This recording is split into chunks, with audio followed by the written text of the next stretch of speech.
Hello everyone, welcome to Mamsam India.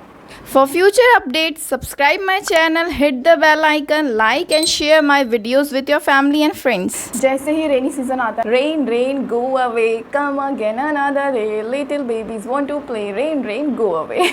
मैं बहुत enjoy करती हूँ रेनी सीजन, मेरा favorite सीजन है और I think most of parents का favorite सीजन होगा और बच्चों का भी favorite सीजन होता है क्योंकि उसमें पानी को खेलने को मिलता है पानी में, बट ये अपने साथ साथ बहुत सारी बीमारियाँ भी लाता है। टिप्स हैं जो मैं आज आपके साथ में शेयर करने वाली हूँ कि कैसे आप रेनी सीजन में अपने बच्चों का ध्यान रखें और साथ में इंजॉय भी करें। बच्चे को क्लीन रखना और हाइजीन मेंटेन करना बहुत इंपॉर्टेंट है। और बारिश के समय बैक्टीरिया और जर्म्स डबल स्पीड से बढ़ते हैं। दिन ठंडा है तो भी उन्हें ज़रूर नहलाएं, एक बार नहलाएं, चाहे आप गर्म पानी से नहलाएं, वार्म वाटर करके उन्हें आप नहलाएं, बिकॉज ये बिल्कुल नहीं सोचना चाहिए कि आज दिन ठंडा है तो हमें नहीं नहलाना है उन्हें। जितनी बार बच्चे बाहर जा रहे हैं, खेलने जा रहे हैं या फिर घर में ही खेल रहे हैं, तो आप उनको आएँ तो उन्हें हैंड्स एंड लेग्स ज़रूर सोप से आप वॉश करवाइए, जिससे जितने भी जर्म्स हैं जो उनकी बॉडी पे आ गए हैं या पसीने की वजह से डर्ट एंड डस्ट हो गई है वो सब हट जाए। डेटॉल लिक्विड यूज़ कर सकते हैं जो एंटीबैक्टीरियल होती है, वो आप अप्लाई कर सकते हैं, वो उनके पानी में मिक्स करके उन्हें नहला भी सकते हैं उससे, और उनके क्लोथ्स भी उसमें आप डिप करके। और किसी भी दिन मानसून में सनलाइट आ रही है तो आप ट्राई करें कि ज़्यादा से ज़्यादा बच्चों को सनलाइट में रखें। उनके जितने भी क्लोथ्स हैं जो आपने रेगुलर डेज में धोए हैं, उनको क्लीन किए हैं, अगर वो सूख भी गए हैं नॉर्मल हवा में तो भी आप, या फ़ैन में, तो भी आप उन्हें सनलाइट में ज़रूर रखें, जिसमें उनमें जो सीलन की बदबू आती है या जो भी जर्म्स उनमें डेवलप हो रहे हैं हमें क्योंकि पता नहीं चलता है बैक्टीरियाज़ का, तो वो से डेड हो जाएंगे। और बच्चों को भी सनलाइट में रखें ताकि उन्हें भी अगर बॉडी में कोई भी कफ कोल्ड की प्रॉब्लम होने वाली है वो दूर हो जाएगी। बच्चे जिस रूम में सो रहे हैं उस रूम में आप लिक्विड जो मैंने बताया, डिटॉल लिक्विड या जो भी लिक्विड आप डिसइंफेक्टेंट जो भी है वो आप यूज़ कर रहे हैं, तो उससे आप फ्लोर क्लीनिंग करें, उससे आप जितने भी उनका फर्नीचर है वो क्लीन करें जिससे बैक्टीरियाज डेवलप ना हो। और ट्राई करें कि सनलाइट रूम में, ऐसा रूम हो बच्चों का जिसमें डायरेक्ट सनलाइट आ रही है, फ्रेश एयर आ रही है, ऐसा रूम होना चाहिए बच्चों का। एंड उनकी जो बेडशीट है, बेड लाइन है, उसे आप टाइम टू टाइम चेंज करते रहें। मेरी माने तो pillow cover, bed line and the towel जो बच्चे यूज़ कर रहे हैं वो तो आप किसी के साथ शेयर ना करें। और रेनी डेज़ हैं तो ट्राई करें कि 2 दिन में एक बार तो ज़रूर उसे वॉश कीजिए। बच्चों के नेल्स रेगुलर कट होना भी बहुत इंपॉर्टेंट है, बिकॉज नेल्स में सारे डर्ट एंड डस्ट फंस जाती है। जो भी वो खेल के आ रहे हैं, उन्हें पसीना आ रहा है या वो मिट्टी में खेल रहे हैं, वो कैसे भी खेल रहे हैं, वो सब उसके अंदर फंस जाता है। हम कितने भी हैंड वॉश करा दें बट नेल्स के अंदर वो जमा हो जाता है, तो नेल्स रेगुलरली कट करें। यूरिन फ्रीक्वेंटली आने लगता है बच्चों को, छोटे बच्चों को, तो इसलिए उनका डाइपर हर 1 घंटे में, आधे घंटे में चेक करते रहिए कि वो फिल तो नहीं हो गया। 1 या 2 सुसु के बाद में आप डाइपर चेंज कर दीजिए। और उन्हें जो भी उनका जॉइंट वाला जो एरिया, लाइक गर्दन के पीछे और ये आर्मपिट्स हैं और एल्बो के यहाँ पे साइड में, नीज़ के पीछे डाइपर एरिया जो है वो आप वेट ना रहने दें। उन्हें टाइम टू टाइम या तो आप क्लीन करते रहिए या फिर उस पर पाउडर अप्लाई कीजिए जिससे वो वेट ना रहे और उन्हें कोई एलर्जी या रैशेस ना हो। 6 मंथ से जो छोटे बच्चे हैं उनके लिए आप क्या करेंगे, क्या रेमेडीज़ करेंगे? 6 मंथ्स के छोटे बच्चों के लिए को आप रेगुलर स्पॉन्ज करेंगे। मौसम अगर ठंडा है, आप उन्हें नहीं बात करवा सकते हैं तो आप उनको रेगुलर स्पॉन्ज कीजिए। स्पॉन्ज गर्म पानी से कीजिए, उसमें थोड़ा सा डिटॉल या जो भी आप यूज़ करना चाहते हैं, लिक्विड होता है, बेबी वॉश होते हैं, वो आप मिक्स कर लीजिए। सेकंड है बच्चों के क्लोथ्स, शूज़ एंड सॉक्स। तो 6 मंथ से छोटे बच्चे हैं उन्हें खास करके आप ध्यान रखें कि फ्रीक्वेंटली मौसम चेंज होता है एक ही दिन में, रेनी सीज़न में, मानसून में, तो एक ही दिन में फ्रीक्वेंटली मौसम चेंज होने की वजह से आप उन्हें डबल लेयर क्लोथिंग करके रखें हमेशा। अगर ज़्यादा गर्मी हो गई है तो एक लेयर हटा दें, बट बाकी टाइम पे आप डबल लेयर ही उन्हें पहनाएं। बच्चों को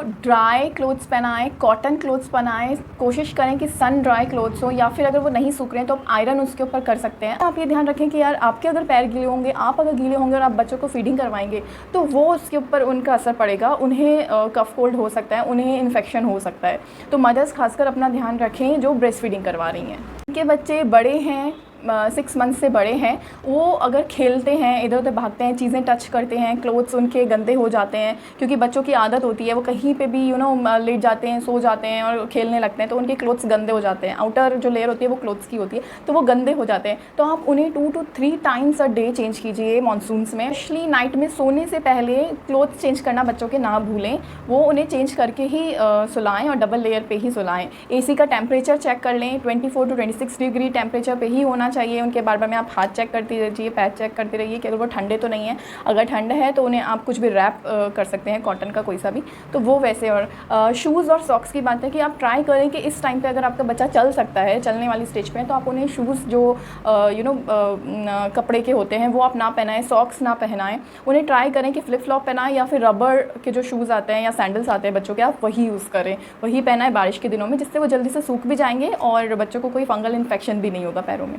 मानसून में सबसे ज़्यादा प्रॉब्लम वाटर से ही होने के चांसेस होते हैं। वाटर से रिलेटेड बीमारियां होने के चांसेस रहते हैं, जैसे डायरिया, टाइफाइड, जॉन्डिस जैसी प्रॉब्लम्स। मॉस्किटो से रिलेटेड जितने भी प्रॉब्लम्स है, क्योंकि मॉस्किटो ब्रीडिंग इस टाइम पे सबसे ज़्यादा होती है। ऑल्दो जो रेन वाटर होता है वो प्योरेस्ट फॉर्म ऑफ वाटर होता है, बट फिर भी जैसे ही वो कॉन्टामिनेटेड लैंड और एयर से मिलता है वो गंदा हो जाता है, उसे हम पीने के काम में नहीं ले सकते हैं। तो ये वाटर जो है वो डंप एरियाज़ में जाता है, वहाँ पर डिपॉजिट होता है, मॉस्किटोज़ होते हैं। जो भी घर के आसपास अगर आपके कुछ स्टोरेज है, कहीं पे कुछ स्टोर हो रहा है वाटर, तो वहाँ पर मॉस्किटोज हो जाएंगे। तो और ये वाटर से रिलेटेड बीमारियाँ, बैक्टीरियाज डेवलप होंगे, जर्म्स डेवलप होंगे, तो इसी से हमें बचाना है। तो इससे बचाने के लिए बच्चों को आप बॉइल्ड वाटर दें, जितना भी वाटर दें वो बॉइल्ड दें, चाहे आप उसे पीने के लिए दे रहे हैं, चाहे आप वो वाटर जो है उससे आप उनके यूटेंसिल्स क्लियर कर रहे हैं, बॉटल क्लीन कर रहे हैं, तो सबके लिए अंदर आप बॉइल्ड वाटर यूज़ करें। इवन जो बच्चे हैंड वॉश कर रहे हैं उसके लिए भी उन्हें बॉइल्ड वाटर ही दें। बच्चों को जो मिल्क दे रहे हैं उसके अंदर, जैसे जो बच्चे छोटे हैं, 6 मंथ से छोटे हैं, या जो भी बच्चे फार्मूलाज ले रहे हैं, फार्मूला मिल्क लेते हैं, तो उसके अंदर भी आप बॉइल्ड वाटर यूज़ करें। बॉइल्ड वाटर को आप एक थर्मस में स्टोर करने के बाद में आप जब चाहें उसे, जितना बार चाहें, सेम टेम्परेचर पे आप उसे यूज़ कर सकते हैं। Fourth is food.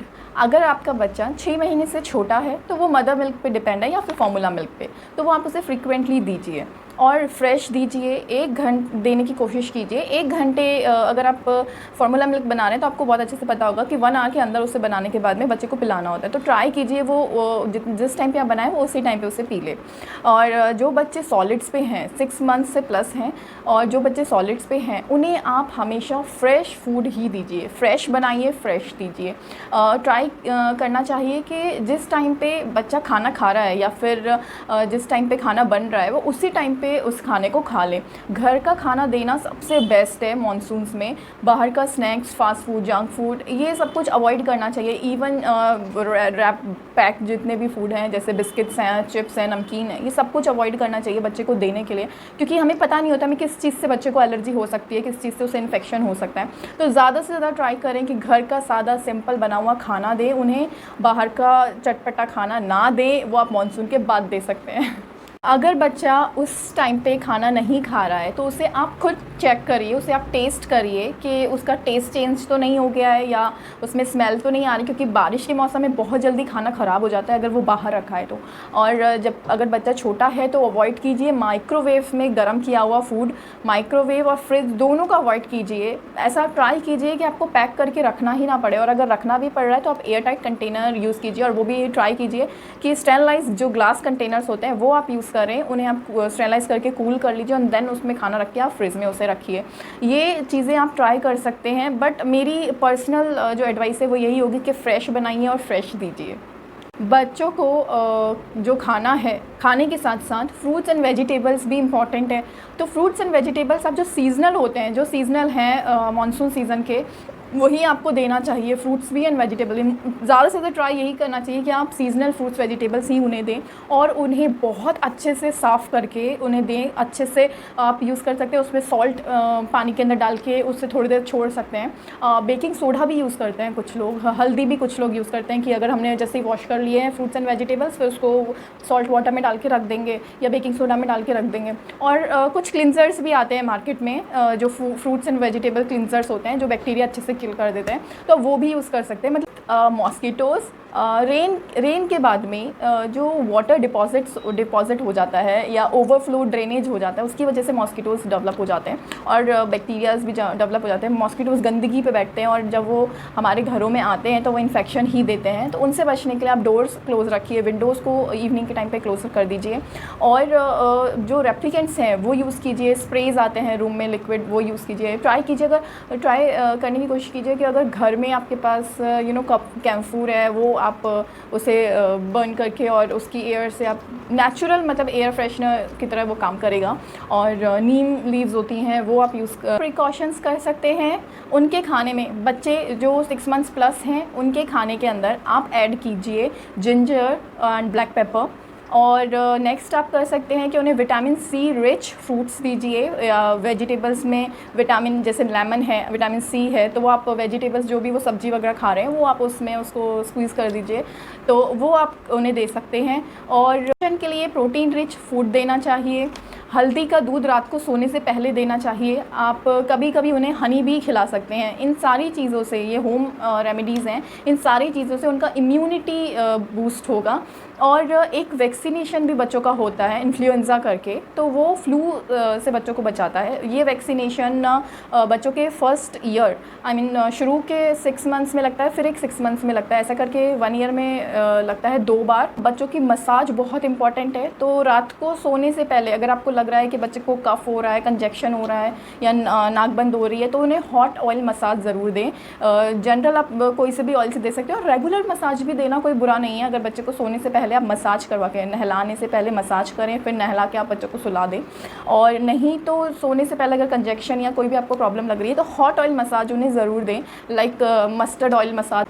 7th is hydration. Hydration आप बोलेंगे कि ह्यूमिडिटी है, इतना कोई इंपॉर्टेंट नहीं है। पूरा वेदर ह्यूमिड होता है, चिप होता है, तो उसमें मॉइस्चर तो होता ही है। अगर बच्चा इतना पानी भी नहीं पी रहा है तो क्या प्रॉब्लम है, बट ये अपने आप में एक बहुत बड़ी प्रॉब्लम है। और ख़ासकर जो बच्चे बिल्कुल छोटे हैं, 6 मंथ्स से छोटे बच्चे हैं, उनके लिए मदर मिल्क ही सब कुछ है, या फिर आप फॉर्मूला मिल्क अगर उन्हें दे रहे हैं तो ट्राई कीजिए उन्हें हर 2 घंटे में, हर 1.5 घंटे में, जैसे भी उनकी नीड्स हैं उसके अकॉर्डिंग आप उन्हें पिलाइए दूध, जिससे वो हाइड्रेट रहें। और मदर मिल्क या फॉर्मूला मिल्क उन्हें होने वाले इन्फेक्शन या बैक्टीरियल इन्फेक्शन जो भी हैं उन सब से वो उन्हें बचाएंगे। तो इन्हें ज़्यादा से ज़्यादा हाइड्रेट रखिए, क्योंकि उनके पास और कोई सोर्स नहीं है, वो ऊपर से खा नहीं सकते हैं। तो मदर्स को स्पेशली ध्यान रखना चाहिए कि वो खुद भी हाइड्रेट रहें और बच्चे को भी बार बार फ्रीक्वेंटली फीडिंग करवा के हाइड्रेट रखें। तो बच्चे 6 मंथ्स प्लस हैं, उन्हें आप ऊपर से लिक्विड्स दे सकते हैं, जैसे पानी है। पानी बेस्ट सोर्स है लिक्विड का, तो आप उन्हें पानी दीजिए एवरी आवर 1 आवर में आप उन्हें बार बार में पानी पिलाइए। और अगर वो कम पी रहे हैं तो थोड़ी थोड़ी देर में, हाफ एन आवर में, 15 मिनट्स में उन्हें जितना हो सके उतना पानी पिलाइए। इनके साथ साथ अदर कॉम्बिनेशंस भी आप लिक्विड के दे सकते हैं, जैसे कोकोनट वाटर है, जूसेस हैं, डिफरेंट जूसेस हैं। और घर में निकालिए जूसेस, बाहर के आप टेट्रा पैक नहीं दीजिए प्लीज़। और लेमनेड है, छाछ है, छाछ आप बना के दे सकते हैं। अगर बच्चे को कफ कोल्ड नहीं है, थोड़ा वेदर खुल गया है, सनी है डे, तो आप छाछ दे सकते हैं, उसमें कोई प्रॉब्लम नहीं है। और जितने भी लिक्विड्स हैं ये आप ट्राई कीजिए ज़्यादा से ज़्यादा बार बार में दे सकें। एक दिन में 3-4 टाइप के लिक्विड्स उन्हें दीजिए, और ट्राई करें कि वो इनसे पूरा पिए एक दिन में, और डिहाइड्रेशन से बचें। 8th है स्किन प्रोटेक्शन। स्किन प्रोटेक्शन कैसे होगी रेनी सीज़न में, क्योंकि इतना ह्यूमिडिटी होता है, कोई मॉइस्चराइज़र या कुछ भी अप्लाई करेंगे तो वो हट जाएगा। बट आप ये ना सोचें, क्योंकि मॉइस्चराइज़र चाहे आप माइल्ड ही यूज़ करें, चिपचिपा यूज़ ना करें, ज़्यादा ऑयल जिसका बेस हो वो यूज़ ना करें। वाटर बेस जो लोशंस हो या बच्चों को जो भी आप लगा रहे हैं डेली में, आप उसको आप देखिए कि वो वाटर बेस हो, आप वही बच्चों के ऊपर अप्लाई करें। और चाहे थोड़ा थोड़ा लगाएं, बट स्किन प्रोटेक्शन के लिए पूरी बॉडी पे आप डेली मॉइस्चराइज़र ज़रूर अप्लाई करें। फेस के ऊपर सनस्क्रीन बच्चों के अप्लाई करें। अब सन तो बहुत कम निकलता है मानसून में, लेकिन फिर भी आप सनस्क्रीन ज़रूर लगाएं, बिकॉज़ यूवी रेस तो होती ही हैं, सन तो निकलता ही है, चाहे वो बादलों में छुप जाए या कुछ भी हो, बट सन तो है। तो बच्चे खेल रहे हैं, वो सनलाइट में उनका एक्सपोज भी हो रहा है, तो आप उन्हें सनस्क्रीन ज़रूर से लगाएं। फ्रीक्वेंटली हैंड वॉश या सोप वॉश की वजह से बच्चों के हैंड्स, बॉडी बहुत ड्राई हो जाती है, फेस ड्राई हो जाता है, तो इसलिए भी मॉइस्चराइज़र या सनस्क्रीन अप्लाई करना इम्पॉर्टेंट है। बहुत ज़्यादा स्वेटिंग की वजह से हेड में भी बच्चों के छोटे छोटे दाने, रैशेस जैसे होने लग जाते हैं, तो उनका हेयर वॉश भी आप डेली कीजिए इन मानसून सीज़न। एक और टिप मैं जो देना चाहूँगी वो बहुत इम्पॉर्टेंट है, क्योंकि बच्चे खेलते हैं और बरसात के अंदर पानी डिपॉज़िट हो जाता है या पानी बारिश की वजह से पानी आ जाता है, तो बच्चे गिर भी जाते हैं, बहुत बार उन्हें लग भी जाती है। तो अपना जो फ़र्स्ट एड किट है वो आप रेडी रखिए। इन केस बैंडेज जैसे जो जनरल चीज़ें हैं वो उनमें होनी चाहिए, जैसे बैंडेज है, क्रीम्स वगैरह हैं, जो भी नेसेसरी क्रीम्स हैं, डेटॉल है, वो बच्चों की ज़रूर आपके पास में फ़र्स्ट एड में होना चाहिए। या भी उनकी दूसरी जो मेडिसिन है जो रेगुलर अगर आप उन्हें देते हैं, कभी डॉक्टर से आपने लिखवाई हो, तो वो सब उनकी रेडी होनी चाहिए, प्रॉपर अरेंज होनी चाहिए। मेरी कुछ टिप्स थी, कॉमन टिप्स थी जो मैंने अपने बच्चे पे, अपनी फैमिली पे मैं आपको कहूँगी कि सिर्फ बच्चा ही नहीं पूरी फैमिली इसको फॉलो कर सकती है। और अगर करेंगी तो बच्चे अपने आप सेफ़ रहेंगे, क्योंकि बड़ों से या दूसरों से भी इन्फेक्शन आ सकते हैं। तो अगर पूरी फैमिली इन टिप्स को फॉलो करती है तो वो वेल एंड गुड है। मेरे वीडियोस को शेयर कीजिए ताकि मैं अपनी टिप्स जो हैं वो आगे शेयर कर सकूं, लोग ज़्यादा से ज़्यादा इसके बेनिफिट्स ले सकें। आई होप आप सबको मेरा वीडियो अच्छा लगा होगा। Thank you for watching mom some India.